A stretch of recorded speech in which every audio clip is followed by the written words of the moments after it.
Do I live in the best neighborhood or what? Look what just arrived. Can't see it on that side. Somewhere. I don't know. It's the box that was missing from UPS, and it was the neighbor that had the box delivered to the wrong house on the wrong street, and she brought it by today. And she said, hey, this isn't mine, and I saw your address and dropped it by. Yes, hallelujah! And now we can do the unboxing of it to see what's inside. All right! Yes! All right. All right. Unboxing take 2. So I just did this whole video. It was amazing. It was awesome. Lots of funny jokes. I was witty, charming, all that. And then I put it on the computer and realized, yeah, I was showing my address the whole time. Make sure I don't do it again, because I was like, hey, look at this box, and my address was written really big right there. And while I love, receiving gifts, or, not gifts, most of the time they're just gags, but some of you out there are crazier than I am, so I'm not going to put my address out there for the entire world to see. Okay, let's try unboxing again, and let me get into my politician acting mindset. There will be no new taxes. You can keep your doctor. Did you believe any of that? No, me neither. All right, here we go. Bonus unboxing here is from FastStack. Make sure I don't put my address here again, like that, or that. No, there's not that. Okay. Golly Gomer. So I had the, and spoiler alert, I'm going to share what AutoPilot I went with right now. So hit that like, hit that subscribe, comment, let me know what trips, tricks, and tips you learned while redoing your airplane. And for those of you that have been airplane mechanics, APs, and IAs for decades and decades, I love your suggestions in the comments. Keep them coming. All right. With the FastStack system, I had ordered the TrueTrack AutoPilot, and I ended up not being able to get it in time, and I found a better one. Dun, dun, dun, dun. The Trio AutoPilot. It is STC'd for the airplane, and it comes with a normal 2" by 6" panel mount, size bezel and face and everything. So I'll be able to just put it in, screw it in just like the rest of them, and it'll look like it's part of the stack. And it won't be a funny shaped one that I'll have to place somewhere else and make a panel for and all this thing. So it was way simpler, and it's more capable. The TrueTrack only goes to 700 feet on an approach before you have to disengage it. This one is rated down to 500 feet before you have to disengage it, and you can separate the pitch and the roll axi, whatever. It's better, more better. And I'll be getting it here in just a few days, and we'll be doing an unboxing on that as well. I'm super excited. Back to TrueTrack, or back to FastStack. So I called Tim up, and he's been awesome. I've called him at least a half a dozen times to ask him questions about, hey, I've got this message that came up on the configuration. What's this? And that dude is a whiz. He's wicked smart. He was like, oh, that's pin number whatever that does this and does that. And he just, super smart guy. And I said, hey, I'm switching out the AutoPilot. And he said, no problem. You can do one of two things. You can either jumper a pin from this one over to the unswitched audio for the audio announcements that this has, that the TrueTrack doesn't. Or send me the cable back, and I'll fix it or resend you another one. And that way it's just a plug and play. And I said, you know what? Plug and play. Let's keep this thing as simple as possible. And he just, bam. I mean, I love dealing with him and that company. It's been really, really easy, and he's super smart. So I did that and got that ready to go. It's just plug and play. All right, main event. Here we go. So I got make sure I'm not going to show my address again. Got the little packing list. This will be our checklist for everything that we go through what's in the box. And they did an outstanding job packing this. And yes, I had to redo it, and I couldn't even get all the peanuts back in the box that they put in the box. Because when I did it at first, it did something more than just this, where this stuff went everywhere. So, yeah. All right, here is the face, and the reason I went with the JPI 830, okay, two things, secondary, primary. I did not go with the primary primarily, see what I did there, because of cost. The secondary system is about $3,000, which is what I paid for this. The primaries are $5,000 to $10,000, and my other stuff was working just fine. And I'm keeping it simple on this airplane. You know, it's funny when you mention airplane and budget in the same sentence. They normally don't belong.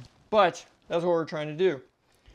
So that's why I went with a secondary system like the 830, not a primary like the 930 or some of the other systems out there, was because it's half the cost.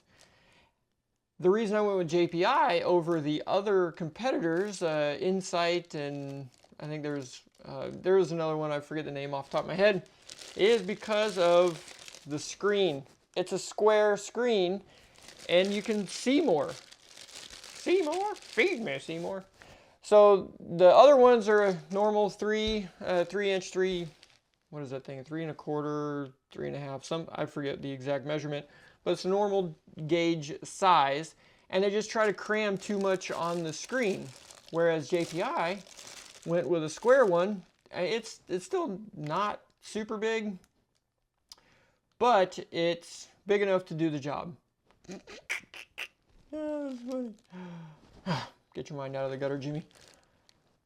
The screen here, it'll show things, and on the smaller ones, you got to cycle through the screens to see, you know, all the different stuff. And this one, it'll show a lot more on the same screen. So that's why I went with that one.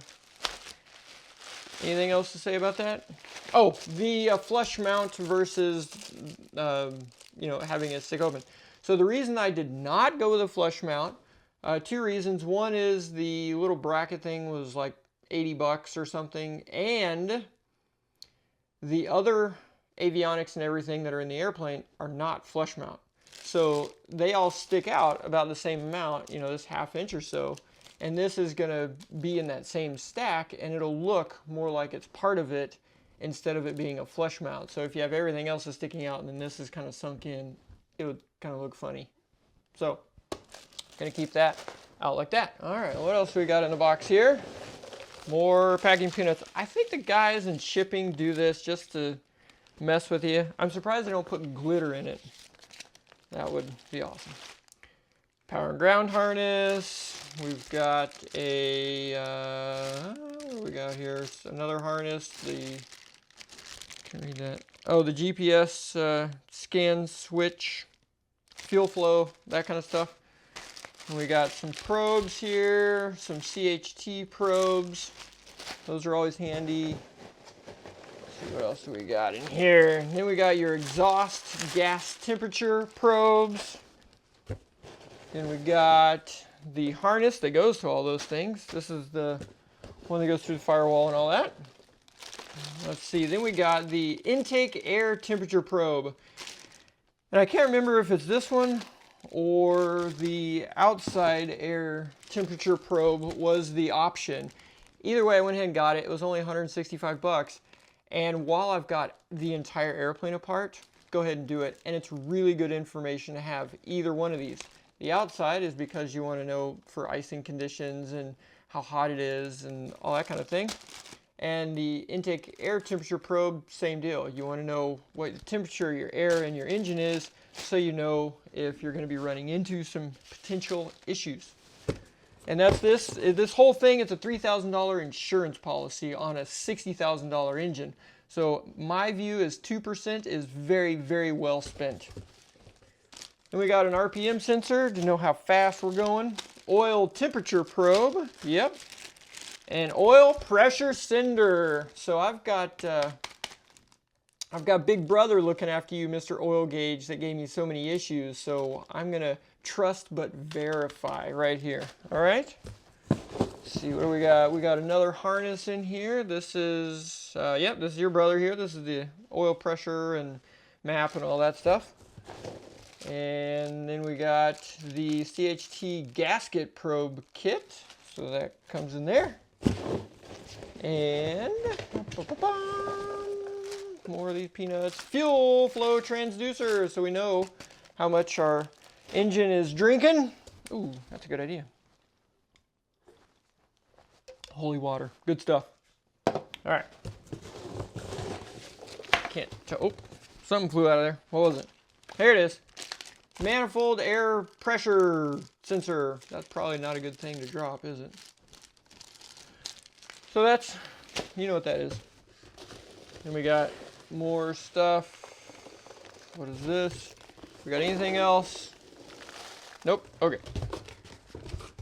And then this was a little surprise I was not expecting. The ring, the clamp in here I was expecting. That's what goes on the back to hold the screen on. And the little USB jump drive, that was cool. Was not expecting that. And the little Allen wrench, the screwdriver, Allen screwdriver, was not expecting that either. Well done, a little bonus in there. So there you go. That is what is in JPI 830 engine monitoring system. Next step is to actually put all this in the airplane so we can keep an eye on things like the government keeps an eye on us. I mean, I'm telling you, I don't actually like that. I don't like the government knowing everything and every thought that I have in email and text message, and that is a whole different conversation. All right. Well, thank you. It's been fun. I love doing this video again. Hit subscribe, hit like, throw me a comment, and let's keep this journey going.